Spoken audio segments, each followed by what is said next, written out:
My name is Eleanor Washington, and at 67, I never imagined my own son would betray me.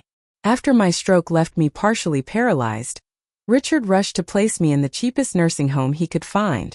What he didn't know was that my sister Margaret had just left me her entire fortune. $12 million sat in accounts he knew nothing about while I lay in a shared room with peeling wallpaper. Sometimes life gives you a second chance to discover who truly loves you and who just pretends.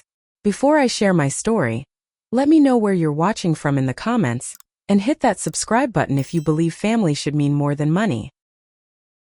Frank and I shared 40 wonderful years together before cancer took him 5 years ago.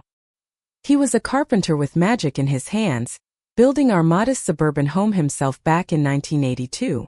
We weren't wealthy by any means, but we were comfortable. Frank always said, "A house becomes a home through love, not fancy furnishings." The oak dining table he crafted for our 5th anniversary hosted thousands of family meals over the decades. After Frank passed, I continued living in our home, supported by my teacher's pension. 40 years teaching 3rd graders had left me with arthritis in my hands, but a heart full of memories. My classroom photos still lined the hallway, generations of children who had passed through my care. I'd retired just 2 years before Frank's diagnosis, barely getting to enjoy our planned retirement travels. My relationship with my son Richard had always been complicated. As a child he was sensitive and creative, but somewhere in his college years he changed. The business degree came with a new personality. Suddenly everything had a price tag and value was measured in dollars, not sentiment. I blamed myself sometimes. Perhaps Frank and I had emphasized financial security too much during his childhood, growing up with parents who had weathered the Depression. When Richard married Patricia, I tried to welcome her into our family. She came from money, old money, as she subtly reminded us at every opportunity. Her parents had paid for the lavish wedding, the down payment on their first home, and the private school tuition for my grandson Tyler. Patricia never said it outright, but her wrinkled nose at our quaint home and her suggestions about updating spoke volumes. Tyler was my joy. At 15, he had inherited my love of books and Frank's patient hands. When he visited, we would garden together or bake cookies from Frank's mother's recipes. Tyler never complained about our modest home, or seemed embarrassed by his grandmother's simple lifestyle. He proudly displayed the birdhouse we built together, even when Patricia suggested it didn't match the aesthetic of their manicured backyard. Sunday dinners became our tradition after Frank died.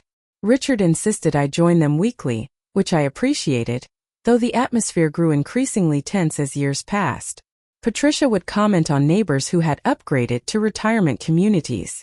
Richard would casually mention friends whose parents had simplified by selling their family homes.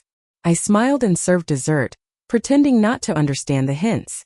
"Mom, the property taxes on this place must be eating into your savings," Richard would say, cutting into my apple pie. "I manage just fine," I'd reply, changing the subject to Tyler's latest school project. Between Sunday dinners I kept busy. My book club met every Thursday, 6 women who had been discussing literature together for over 20 years. I volunteered at the local library twice weekly, reading to preschoolers during story hour. My garden became my therapy, Frank's toolshed repurposed for my seedlings and supplies. I wasn't wealthy, but I was content. My sister Margaret lived across the country in Seattle. 2 years my junior, she had taken a completely different path in life. While I chose family and teaching, Margaret pursued a corporate career in technology. She never married or had children, pouring her energy into building a successful consulting business. We spoke monthly by phone, exchanging surface-level updates but maintaining a loving distance. When she was diagnosed with cancer last year, I wanted to visit, but my doctor advised against long flights due to my developing high blood pressure. "Don't worry about me, Ellie," Margaret had said during our last call. "I've got excellent doctors and good support. You focus on staying healthy." I didn't realize then that our conversations were becoming goodbyes. The warning signs of my own health issues began appearing that spring. Occasional dizzy spells when I stood too quickly, forgetting where I placed my gardening gloves or the book I'd been reading. I mentioned these concerns to Richard during one Sunday dinner. "Everyone gets forgetful with age, Mom," he dismissed. "Maybe it's time to consider somewhere with staff who can keep an eye on you."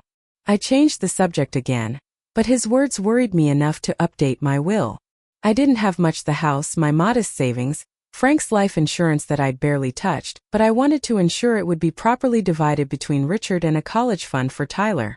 My attorney Walter had been a friend of Frank's, and he assured me everything was in order. "Eleanor, have you considered a healthcare directive?" Walter asked during our meeting. "It's important to document your wishes in case you're ever unable to communicate them." I completed those forms too, specifically noting my desire to remain in my home with assistance if possible. Walter filed everything away with a reassuring smile, neither of us knowing how soon those documents would be needed or how easily they would be ignored. Throughout that final spring of my independent life, I took pride in maintaining my home and garden. When Richard suggested I couldn't manage alone much longer, I deliberately showed him the new vegetable bedside installed. When Patricia commented that downsizing is so liberating, I hosted her garden club for tea, serving them on Frank's handcrafted patio furniture. I was determined to demonstrate my capability. If only I had known how quickly everything would change, perhaps I would have hugged Tyler a little longer at that last Sunday dinner, or taken one more walk through Frank's garden before the ambulance came. But life rarely gives us warning before it changes forever. It was an ordinary Tuesday in April. The morning air carried the freshness of spring, and I had risen early to prepare my garden beds for tomato seedlings. Frank had always handled the heavier garden work, but I'd adapted after his passing, using raised beds and lightweight tools. I remember kneeling beside the tilled soil, coffee mug steaming beside me, planning where each variety would go. The first sign was so subtle I almost ignored it: a strange tingling in my left hand. I flexed my fingers, thinking they had fallen asleep from my gardening position. Then came the dizziness, more intense than the occasional spells I'd experienced recently. When I tried to stand, my left leg buckled beneath me. The coffee mug toppled as I reached for it, spilling across the garden soil. I attempted to call out, but my words slurred incomprehensibly. A wave of confusion washed over me. I knew what I wanted to say, but the connection between my brain and mouth had somehow severed. The realization that something was terribly wrong penetrated through my confusion, bringing with it a cold wave of fear. Martha Jenkins, my neighbor of 20 years, found me half an hour later when she came to borrow gardening shears. She later told me I was slumped against the raised bed, my left side motionless, making garbled sounds. The panic in her eyes reflected the severity of my condition before I lost consciousness. The ambulance ride remains a blur of sirens and urgent voices. Fragments of memory surface: a paramedic asking questions I couldn't answer, the cold stethoscope against my chest, the dizzying lights of the emergency room ceiling as I was rushed inside. Then darkness. I awoke to a nightmare. My body felt alien, as though half of it belonged to someone else. My left arm and leg lay immobile despite my mental commands to move them. The room spun lazily around me as a doctor approached my bed, his expression grave but professional. "Mrs. Washington, you've had a stroke," he explained. "An ischemic stroke affecting the right side of your brain, which controls the left side of your body. You're stable now, but we need to monitor you carefully." The next few days passed in a haze of tests, consultations, and medications. MRIs, CT scans, blood tests, each revealing pieces of a puzzle I never wanted to solve. Richard appeared at my bedside the evening after my admission, Patricia hovering uncertainly in the doorway. "Mom, thank God you're awake," Richard said, taking my right hand. "Martha called us immediately. The doctors say you're going to need significant care." Tyler visited after school, tears streaming down his face as he gently held my immobile left hand. "Grandma, I'm going to help you get better," he promised. "We'll still plant those tomatoes, just a little late this year." His innocent optimism provided my only comfort in those early days. The neurologist explained my condition with cautious hope. "Mrs. Washington, strokes affect everyone differently. With your general good health and prompt treatment, we're optimistic about recovery.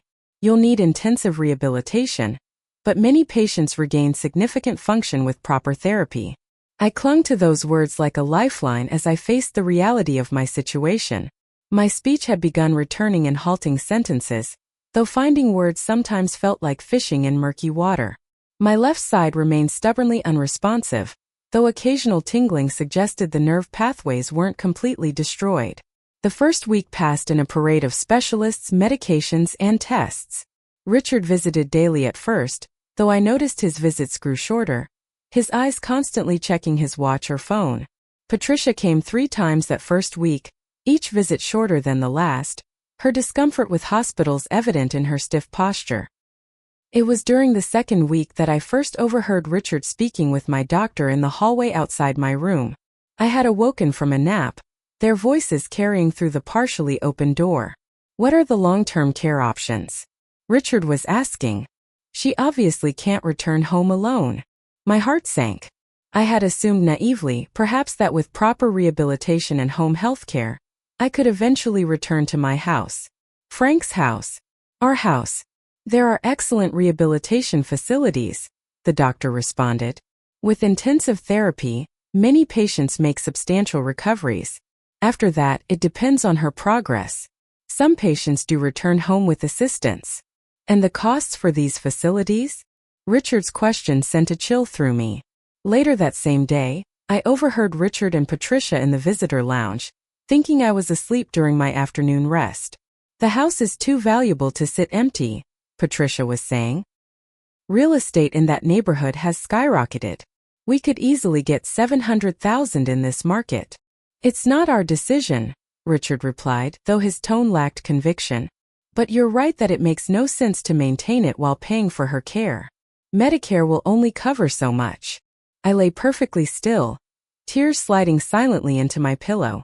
They were discussing selling my home while I couldn't even speak clearly enough to object. The hospital's social worker, Ms. Brennan, visited the next morning to discuss next steps. She presented several options for continued care after my discharge from the acute care hospital. "There are excellent rehabilitation hospitals," she explained. "Most patients spend several weeks there before transitioning to either home care with assistance or long-term care facilities, depending on their recovery progress." "I want to go home," I managed to say, my speech still slow but comprehensible. "With help." Brennan nodded sympathetically. "That's certainly a possibility to consider. We can discuss home healthcare options, modifications to your house for accessibility." "That's not practical, Mom," Richard interrupted, having arrived during our conversation. "Your house has too many stairs, narrow doorways. It's not accessible. And round-the-clock home care costs are astronomical."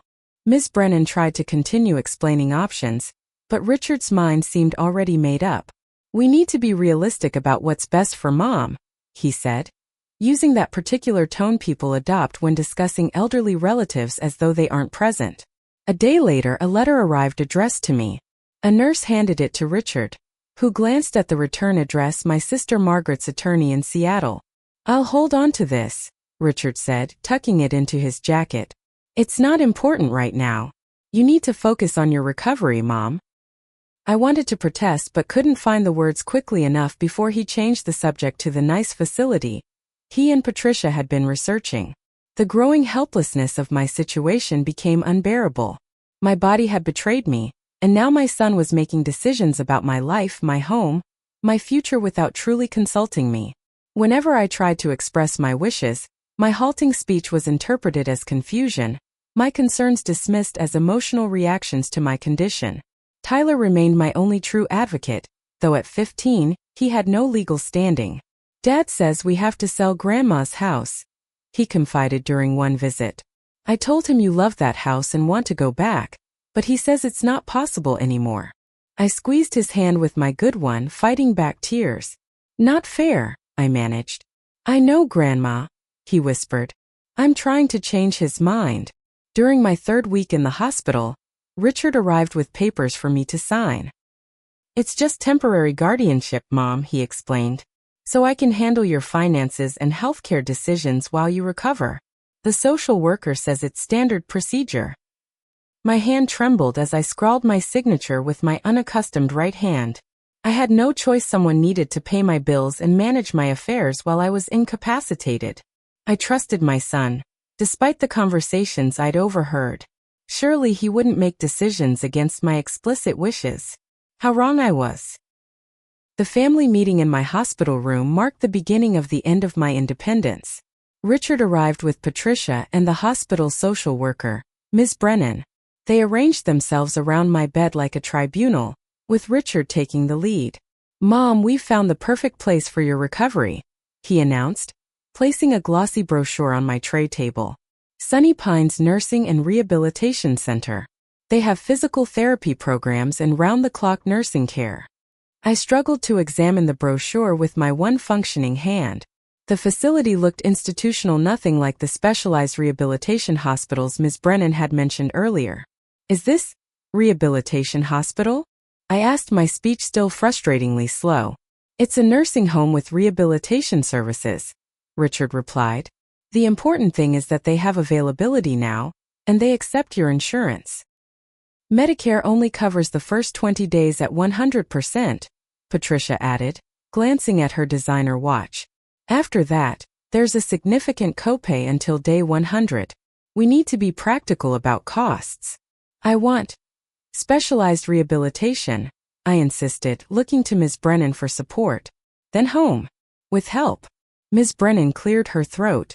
"There are excellent rehabilitation facilities, but they often have waiting lists.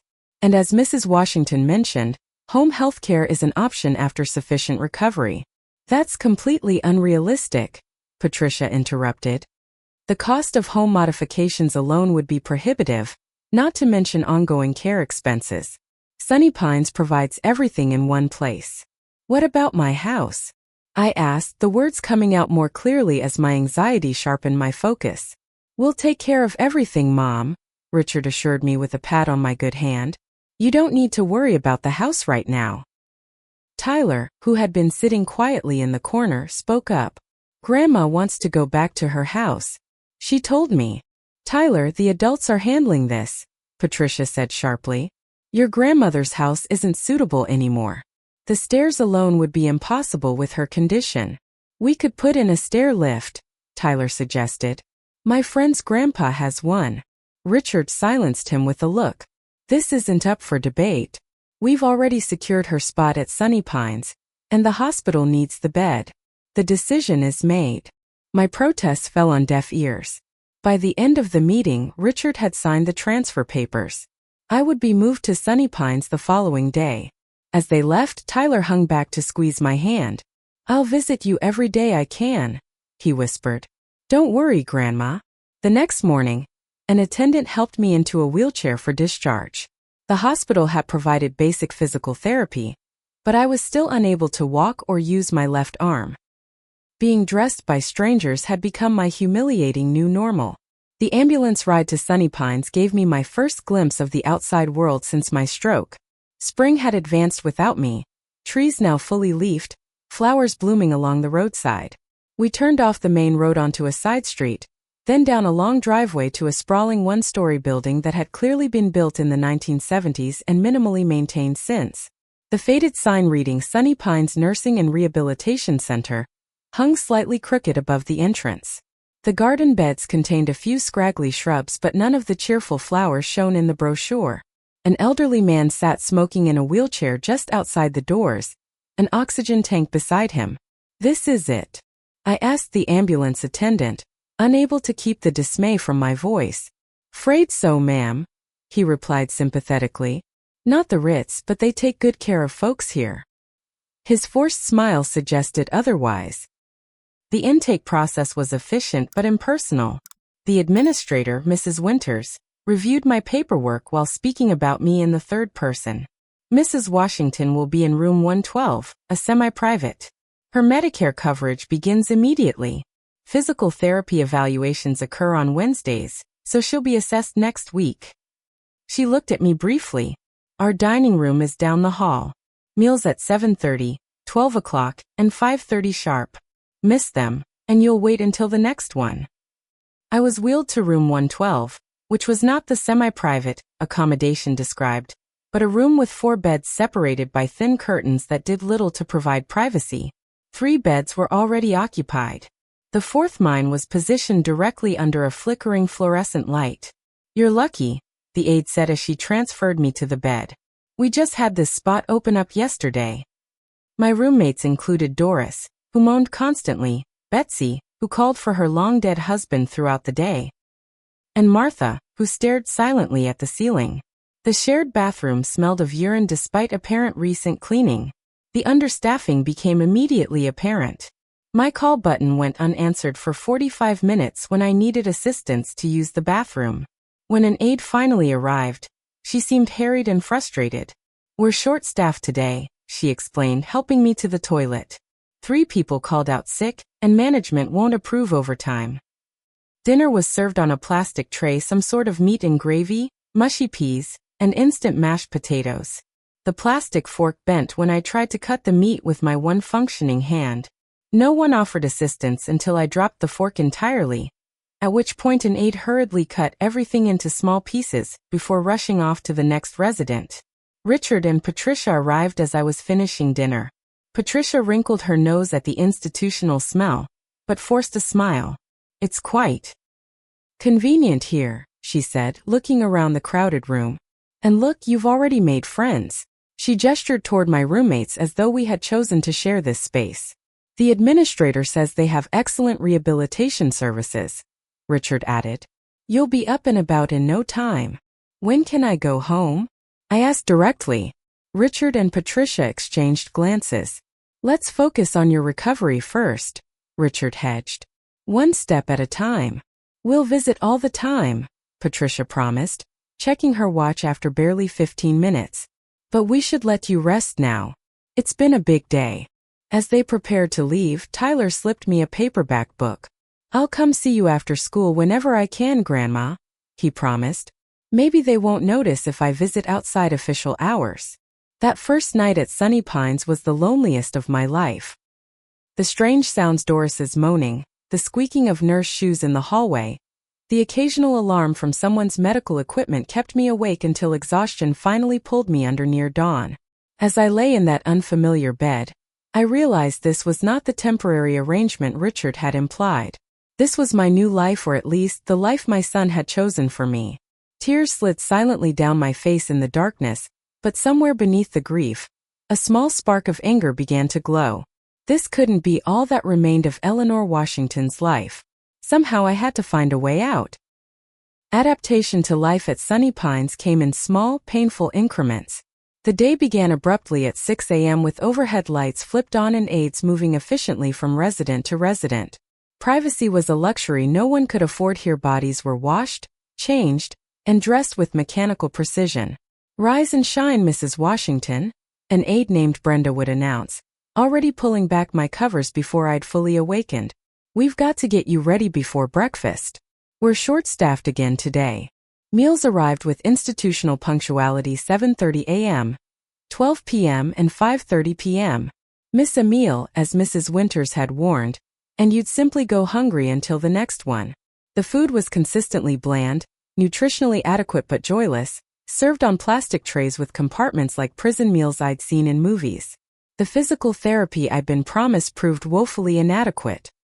Rather than the daily intensive rehabilitation the hospital doctors had recommended, Sunny Pines offered group therapy sessions twice weekly.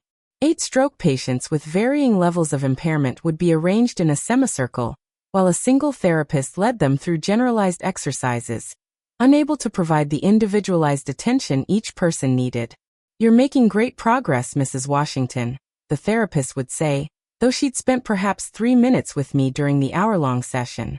I knew I was capable of more recovery with proper rehabilitation, but proper rehabilitation wasn't covered by my insurance at the rate Sunny Pines was willing to accept. My 3rd week at Sunny Pines brought an unexpected blessing in the form of Dorothy Fletcher, a new arrival who took the bed vacated when Betsy passed away in her sleep. Dorothy, a retired librarian with a sharp mind and sharper tongue, had suffered a broken hip but remained fiercely independent. "This place is a disgrace," she whispered during our first conversation. "I've seen better conditions in public restrooms, but we're not powerless, you know. There are regulations, standards of care they're required to meet." Dorothy became my ally and friend, sharing her extensive knowledge of patient rights and nursing home regulations. She brought her iPad with her and would read me the relevant statutes when the aides weren't around. Together we began documenting the deficiencies in care: missed medications, unanswered call buttons, Inadequate therapy sessions. Richard's visits dwindled quickly from his promised all the time to weekly, then bi-weekly appearances.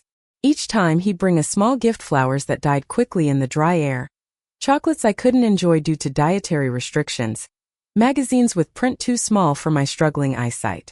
His visits lasted precisely 30 minutes, as though scheduled between more important appointments. Patricia stopped visiting entirely after the second week, sending her love through Richard. She's very busy with the charity gala planning, he explained, though Tyler later told me the gala was months away. Tyler became my lifeline to the outside world. True to his promise, he found ways to visit after school, sometimes slipping past the front desk during shift changes. He'd bring me real food, homemade sandwiches or cookies we'd share, and update me on his life, school, and what was happening at home.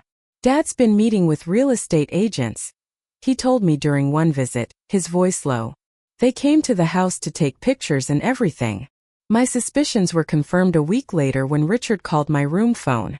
"Mom, I need to clean out the house a bit," he said casually. "Just some basic maintenance while you're recovering. Is there anything specific you want me to bring you?"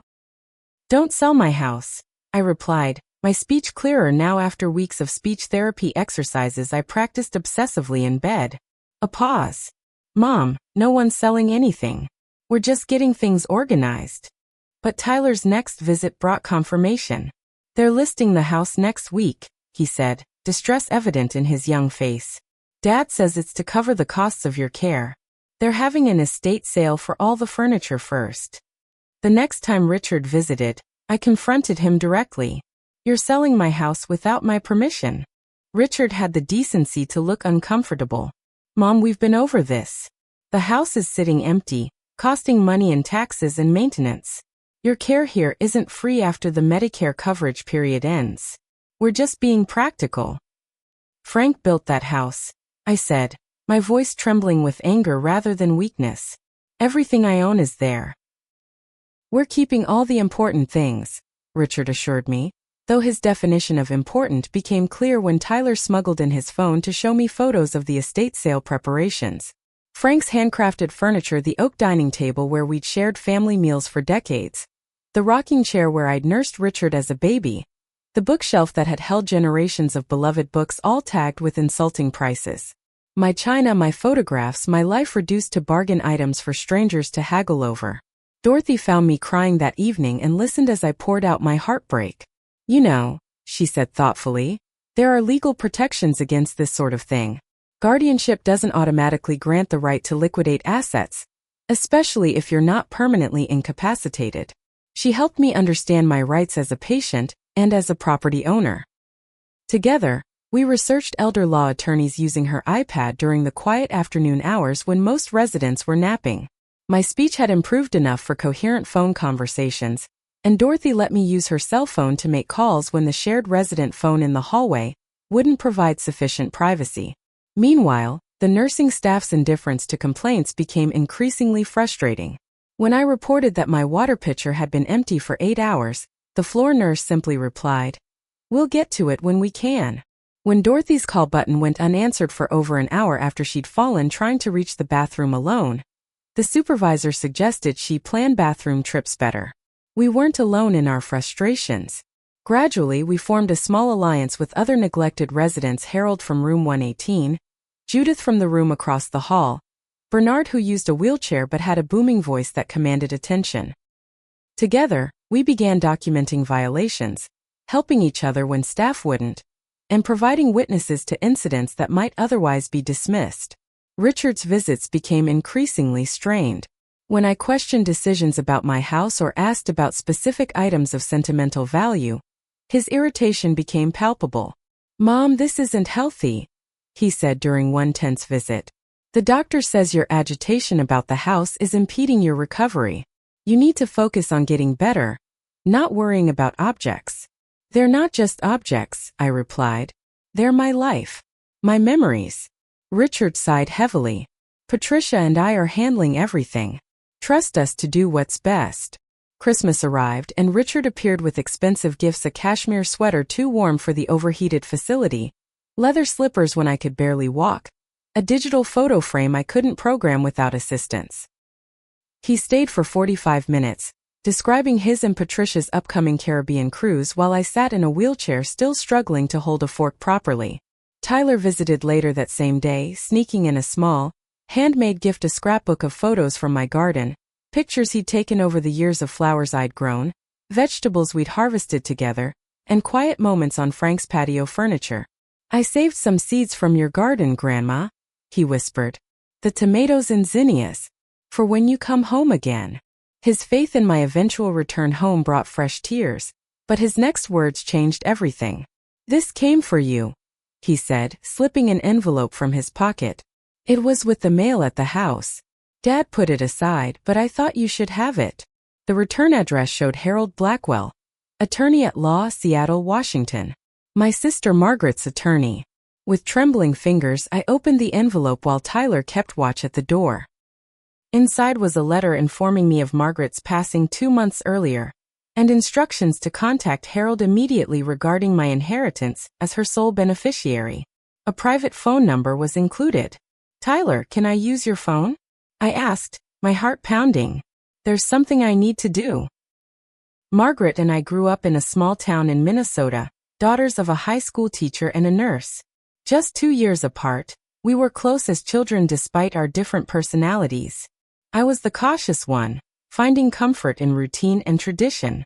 Margaret was bold, always questioning, always seeking something beyond our small-town boundaries. "You'll marry your high school sweetheart and teach at the local school," Margaret once predicted when we were teenagers. "I'll see the world and make my fortune." We both laughed at her dramatic declaration, but her prediction proved eerily accurate. I married Frank at 22 and began teaching while he built his carpentry business. Margaret earned a scholarship to Stanford, studied computer science when few women entered the field, and eventually founded her own technology consulting firm in Seattle. Our paths diverged, but our bond remained.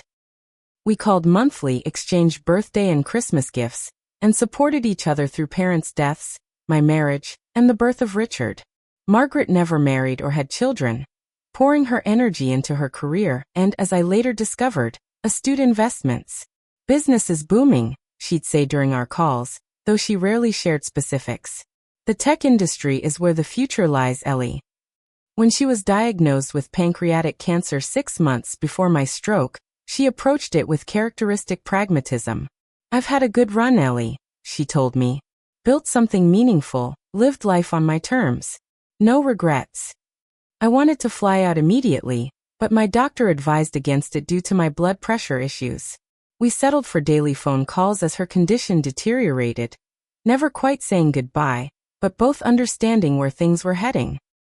Now, sitting in my nursing home bed with Tyler's phone clutched in my hand, I dialed the number Harold Blackwell had provided in his letter.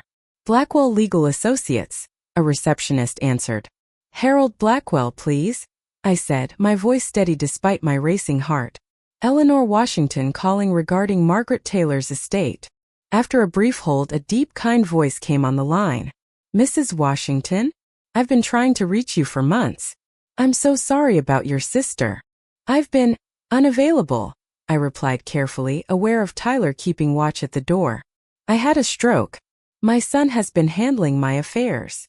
I briefly explained my situation: the stroke, the nursing home placement, Richard's decision to sell my house without my consent. Harold listened quietly, occasionally asking clarifying questions. "Mrs. Washington, I need to inform you about your sister's estate," he finally said. "Margaret left everything to you, her entire estate. Given what you've just told me, I think we should discuss this privately and securely.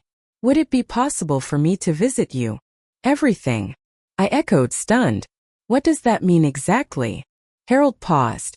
"Margaret's estate is valued at approximately $12 million, including her home in Seattle, her ownership stake in Taylor Technologies, and various investments. She was quite successful and lived well below her means." The room seemed to spin around me. $12 million. My sister had left me $12 million while I sat in a shared room at Sunny Pines Nursing Home, my son selling off my possessions to cover the costs of my care. "Yes," I said firmly. "Please come as soon as possible." "And Mr. Blackwell?" Please don't contact my son or tell him about this visit. Harold arrived 3 days later, having flown directly from Seattle. He appeared at Sunny Pines dressed in an impeccable suit that immediately set him apart from the usual visitors. I'd arranged for Dorothy to create a diversion in the recreation room, ensuring the staff's attention would be elsewhere during our meeting. "Mrs. Washington," Harold said warmly, taking my right hand in both of his. "I can see Margaret in your eyes. She spoke of you often and with great affection." In my room, with the door closed for rare privacy, Harold assessed my living conditions with a deepening frown. "This facility," he said carefully, "does not appear to offer the level of care Margaret would have wanted for you." "It's what my son deemed appropriate," I replied. Harold opened his briefcase and removed several documents. "I need to assess your competency before we proceed," he explained gently. "Standard procedure when significant assets are involved. May I ask you some questions?" He conducted a thorough but respectful evaluation of my cognitive function, asking about current events, my understanding of my medical condition, and my comprehension of financial matters. My speech remained somewhat halting, but my mind was clear.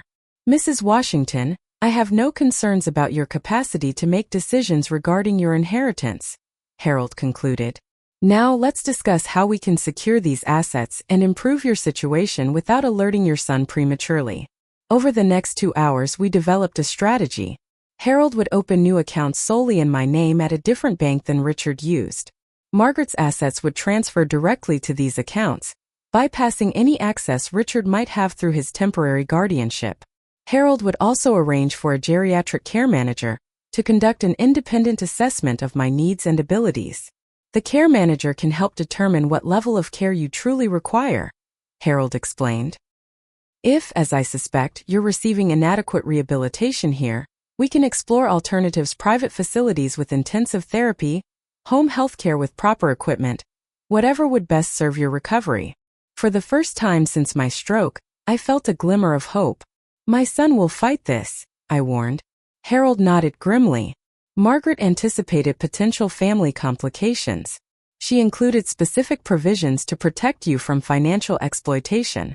"As your attorney, I'm prepared to challenge your son's guardianship if necessary." The geriatric care manager, Sandra Miles, arrived the following week. With 30 years of experience and credentials that intimidated even the facility administrator, she conducted a thorough evaluation of my condition and the care I was receiving. "Mrs. Washington, you're not getting anywhere near the therapy you need for optimal recovery," she concluded bluntly. "And frankly, the general care here is substandard. With intensive rehabilitation and proper support, you could regain significant function and independence." Sandra researched high-quality rehabilitation facilities and private care options, presenting me with detailed information about each. We settled on Lakeside Rehabilitation Center, an exclusive facility specializing in stroke recovery that offered intensive daily therapy, private rooms, and a dignity-focused approach to care. As these plans progressed, I wrestled with complex emotions about Margaret's inheritance. Grief for my sister mixed with profound gratitude for her final gift: not just money, but freedom and agency when I most needed them. I wished I could thank her, tell her how her generosity was saving me from a future of neglect and helplessness. "Your sister loved you very much," Harold told me during one of our planning sessions. "She said you always put family first: your husband, your son, your students. She wanted to ensure someone finally put you first." The decision to keep the inheritance secret from Richard wasn't made lightly. I had hoped my son would advocate for my best interests, respect my wishes, and treat me with dignity despite my physical limitations. His actions since my stroke had shattered those hopes. "He's selling my home to cover my care costs while I'm in this inadequate facility," I explained to Harold. "What would he do if he knew about Margaret's money?" Harold's expression darkened. "Unfortunately, I've seen similar situations too often. Let's secure your assets first, then decide how and when to inform your son." Through careful legal maneuvering, Harold ensured Richard couldn't access information about the inheritance. As my new attorney, Harold established that all correspondence regarding Margaret's estate would go through him directly. He also filed paperwork to review and potentially challenge Richard's temporary guardianship. Tyler was the only family member I trusted with the truth. At 16, he understood the situation better than many adults would. "Dad's wrong about what he's doing," he said simply when I explained my plans. "You deserve better, Grandma." With his help, we arranged for my disappearance from Sunny Pines. Tyler would create a distraction by visiting me during the shift change when supervision was at its minimum. Sandra would arrive with private transportation disguised as a routine medical transfer. By the time Richard was notified of my transfer, I would be settled at Lakeside with new legal protections in place. As Dorothy helped me pack the few personal belongings I had at Sunny Pines, I felt something I hadn't experienced since before my stroke: control over my own destiny. The helpless stroke victim was finding her strength again, not just physically but in spirit. "Give him hell, Eleanor," Dorothy whispered as we hugged goodbye. "And don't forget about us when you're living in luxury." "I'll never forget," I promised. "And I'll find a way to help everyone here too." The power had shifted. I was no longer at my son's mercy, no longer defined by my disability. With Margaret's unexpected gift, I had the resources to reclaim my independence and dignity. The woman who entered Sunny Pines in despair was leaving with purpose and determination. Tomorrow would bring a new chapter, one I would write myself. The morning of my transfer from Sunny Pines dawned with a sense of covert anticipation. I had barely slept, going over the plan repeatedly in my mind. Everything had been arranged with military precision by Harold and Sandra: the private ambulance scheduled during shift change, the admission paperwork pre-completed at Lakeside Rehabilitation Center, and the legal notifications that would only be delivered after I was safely relocated. Dorothy squeezed my hand before breakfast. "Remember, act normal today. We don't want anyone getting suspicious." I nodded, forcing myself to eat the bland oatmeal served for breakfast as though it were just another morning in this place that had been my prison for nearly 2 months. At 2:45 p.m., exactly as planned, Tyler arrived for a routine visit, carrying a backpack and wearing the slightly nervous expression of a teenager engaged in benign rebellion. "Hi, Grandma," he said, loud enough for the aide to hear before lowering his voice. "Everything's set. The ambulance is coming at 3:15 during shift change." While Tyler chatted about school, ostensibly keeping his grandmother company, I watched the clock. At 3 p.m., Dorothy enacted her part of the plan, loudly dropping her food tray in the dining room, creating enough commotion to draw staff attention away from the east wing where my room was located. At 3:10 p.m., Sandra arrived wearing a professional outfit and carrying a clipboard, looking every bit the authorized medical personnel. She nodded to us and stepped out to meet the ambulance crew. "Mrs. Washington needs to be transferred for a specialist consultation," she informed the confused aide at the desk, presenting official-looking paperwork. "It was arranged last week. Should be in her chart." The understaffing and poor communication at Sunny Pines worked in our favor. With the day shift preparing to leave and the evening shift not yet fully briefed, no one questioned the transfer too deeply.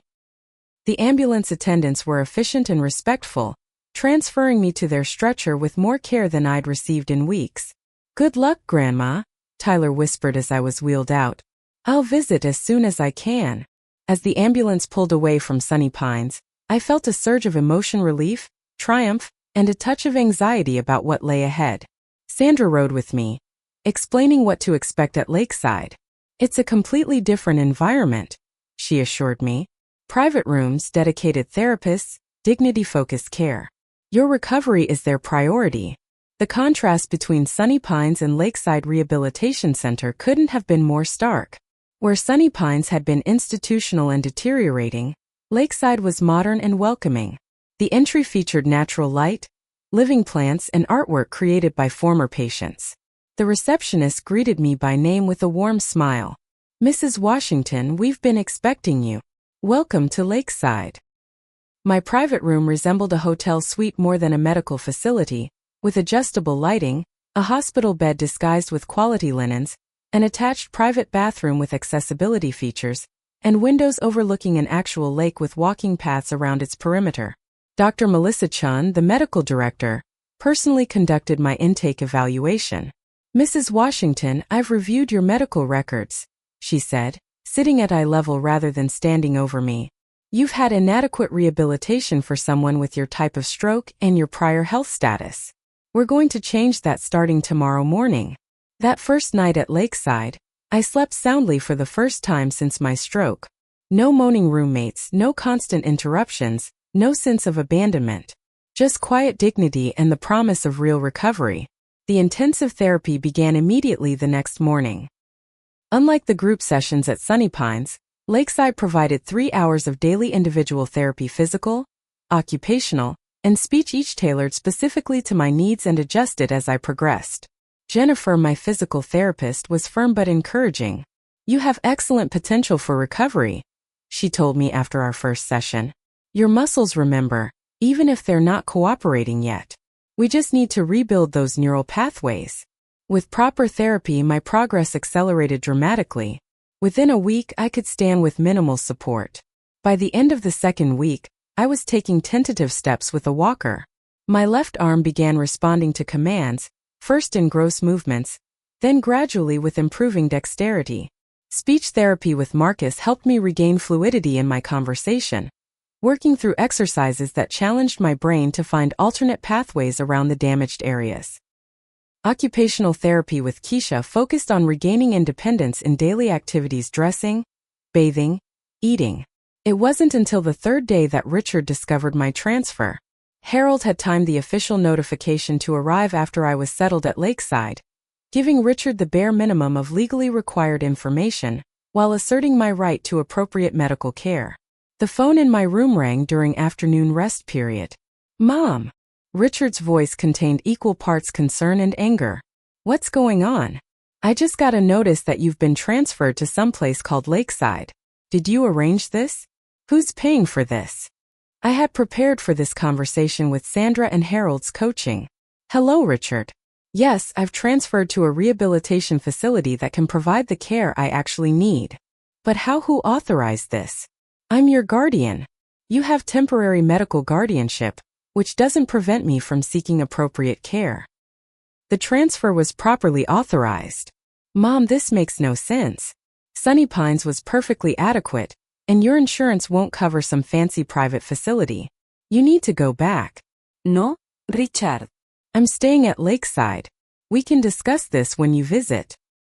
He arrived the next day, clearly taken aback by the luxury facility. He paced my private room, examining the amenities with growing confusion. "This place must cost a fortune," he finally said. "There's no way insurance covers this. Who's paying for it?" The moment had come. I took a deep breath and met my son's eyes directly. "I am." "That's impossible. Your savings wouldn't cover a week here." "Richard, please sit down." I gestured to the visitor's chair. "There's something you should know. Aunt Margaret passed away 2 months ago." His brow furrowed. "Your sister? The one in Seattle? What does that have to do with anything?" "Margaret left me her entire estate. $12 million, her home in Seattle, and her business interests." The color drained from Richard's face. $12 million. "Yes. The inheritance came through shortly before my stroke, but I never had a chance to tell you. The letter you set aside at the hospital was from her attorney." Richard sat in stunned silence, visibly processing this information. I could almost see the calculations happening behind his eyes, realizing what this meant not just for me, but potentially for him. "Mom, that's wonderful news," he finally managed, his tone shifting to something warmer, more solicitous. "You should have told me sooner. I could have helped you manage it, especially during your recovery." "Harold Blackwell, Margaret's attorney, is handling everything," I replied calmly. "He's arranged for my care here and is managing the estate." Within days, Richard's behavior transformed completely. He began visiting daily, bringing expensive gifts and inquiring solicitously about my therapy progress. Patricia suddenly appeared with an enormous flower arrangement, expressing how worried she'd been about my care at Sunny Pines. "We never felt comfortable with that place," she claimed, rewriting history with breathtaking audacity. "But the doctors recommended it, and we thought it was temporary." I accepted their visits with outward politeness but maintained emotional distance. The memory of those weeks at Sunny Pines, the neglect, the dismissal of my wishes, the selling of my home and possessions couldn't be erased by their sudden attentiveness. Harold arranged a formal legal meeting 2 weeks after my transfer to Lakeside. Richard arrived expecting a discussion about the inheritance, but instead found himself facing a petition to terminate his temporary guardianship. Mrs. Washington has been evaluated by 3 independent physicians, Harold explained professionally. All concur that she is mentally competent to manage her affairs with appropriate support. There is no longer any medical justification for continuing the guardianship. Richard protested, but the documentation was irrefutable. My recovery at Lakeside had been remarkable, and the neuropsychological evaluations clearly demonstrated my cognitive capacity. Furthermore, Harold continued, we have established a trust for Tyler's education that will provide for his college and graduate studies if he chooses to pursue them. This trust is structured so that neither Richard nor Patricia can access these funds under any circumstances. Richard's face reddened. Are you implying I would misuse my son's education money? Harold remained professionally neutral. We're simply ensuring Tyler's educational future is secure, regardless of any family circumstances that might arise. As my recovery progressed, Richard made multiple attempts to explain away his actions regarding my home and possessions. We were just trying to be practical, Mom, he insisted during one visit. The house was sitting empty, and we thought the proceeds could provide better care for you. By placing me in a substandard nursing home while selling Frank's handcrafted furniture at garage sale prices? I replied, my voice steady. That's not fair. We were doing the best we could with the information we had.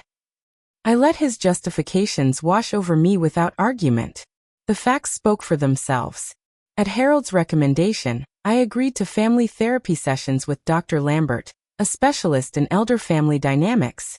These sessions quickly revealed Richard's continued focus on financial matters rather than relationship repair. What about the house proceeds? He asked during our 3rd session. Since you're doing so well now, will you be buying another home? Dr. Lambert noted this redirection. Richard, we were discussing your mother's feelings about having her possessions sold without her consent, not her future housing plans.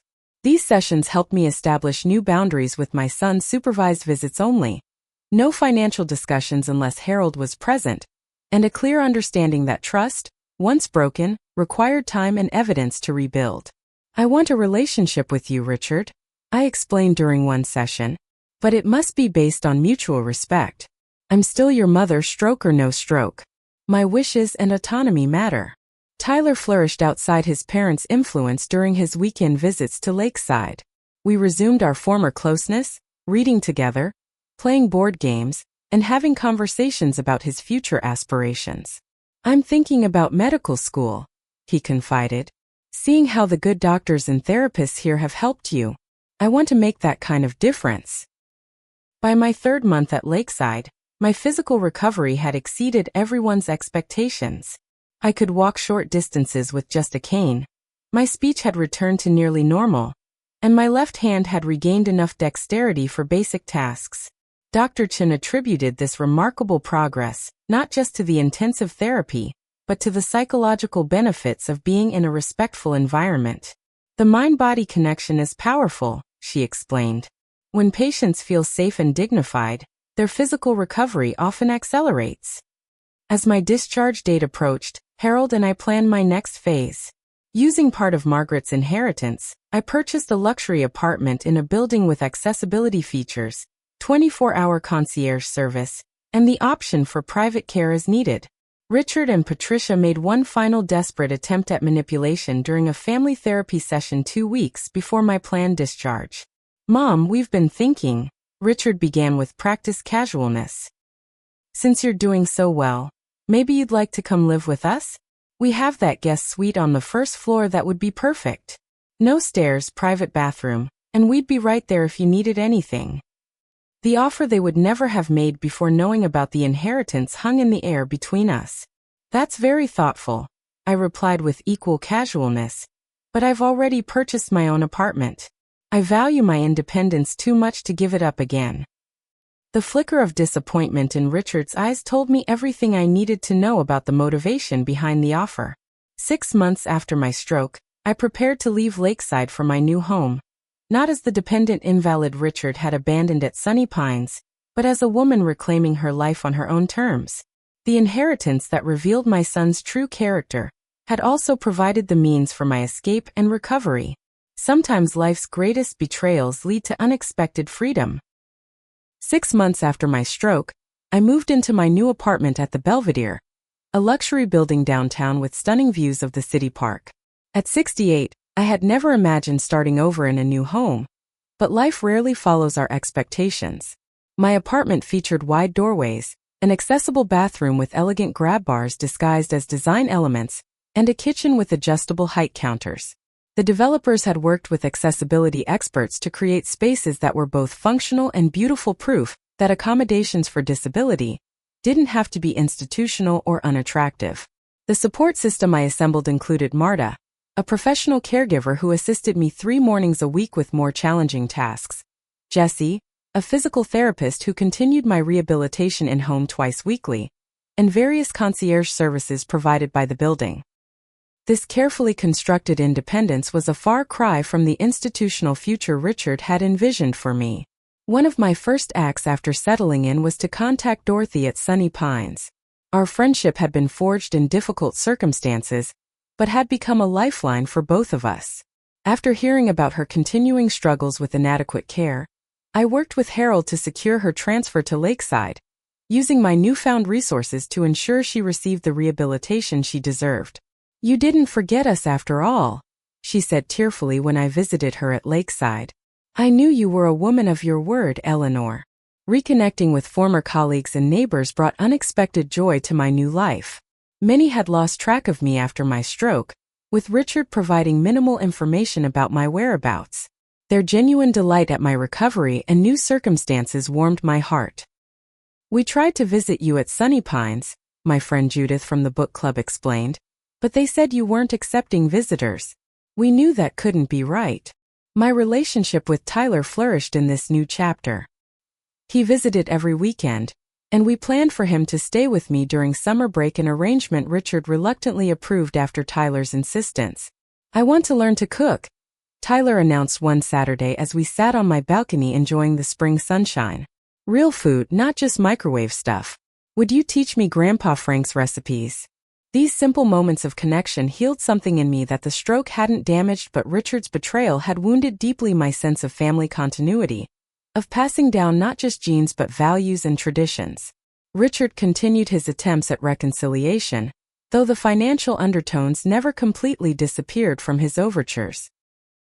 He'd bring expensive wines I couldn't drink due to my medication, suggest exclusive restaurants when simpler venues would have been more comfortable for my still recovering condition, or mention investment opportunities that the family might want to consider. "Mom, have you thought about what you're doing with Margaret's Seattle property?" he asked during one visit, attempting casual conversation. "Harold and I have discussed several options," I replied equally casually. "Nothing's been decided yet." The disappointment that flickered across his face told me everything about his continued focus on my inheritance rather than our relationship. With Harold's guidance and my newfound financial security, I established the Washington Taylor Foundation for Elder Dignity, using a portion of Margaret's fortune to fund advocacy for nursing home reform and support for elderly patients without family or resources.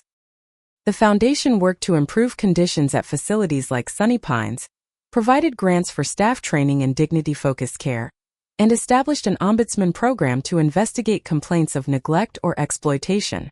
"We can't change what happened to you," Harold said during one foundation meeting, "but we can certainly try to prevent it happening to others." The path to forgiveness proved more complex than I had anticipated. Forgiving Richard didn't mean forgetting or enabling his behavior. It meant acknowledging the harm done while refusing to let bitterness consume me.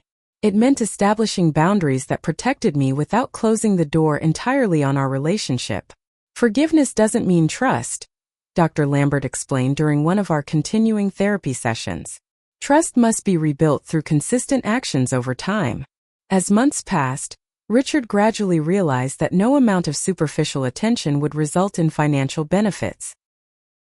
His visits became less frequent, eventually settling into a monthly obligation rather than the daily attention he'd shown when first learning of my inheritance.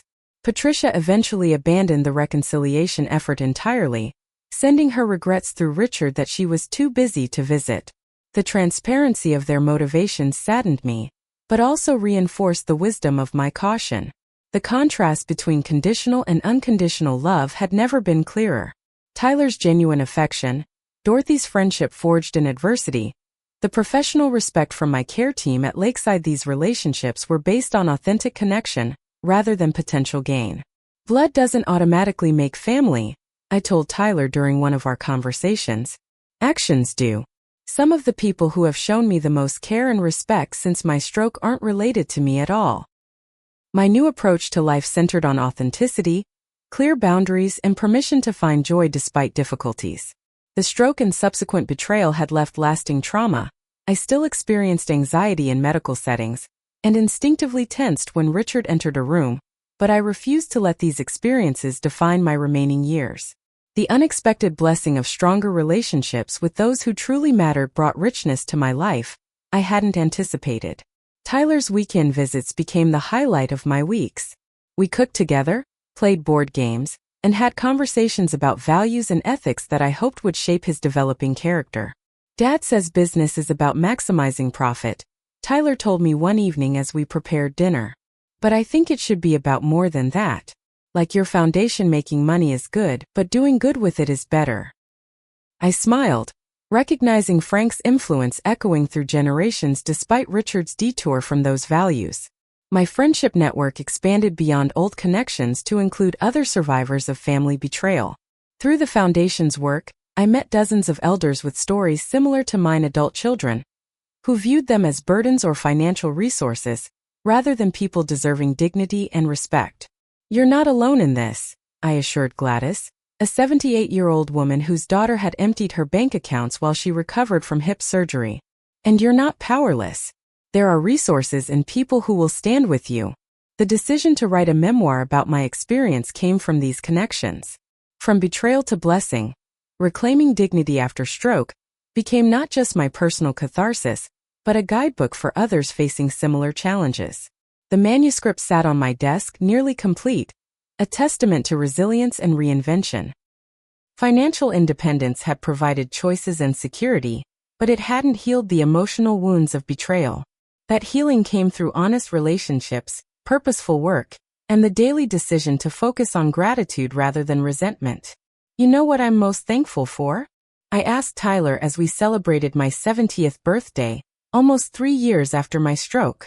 Not the money, though I'm grateful for the security it provides. I'm thankful for clarity. There's a certain peace in seeing people exactly as they are. Tyler nodded thoughtfully.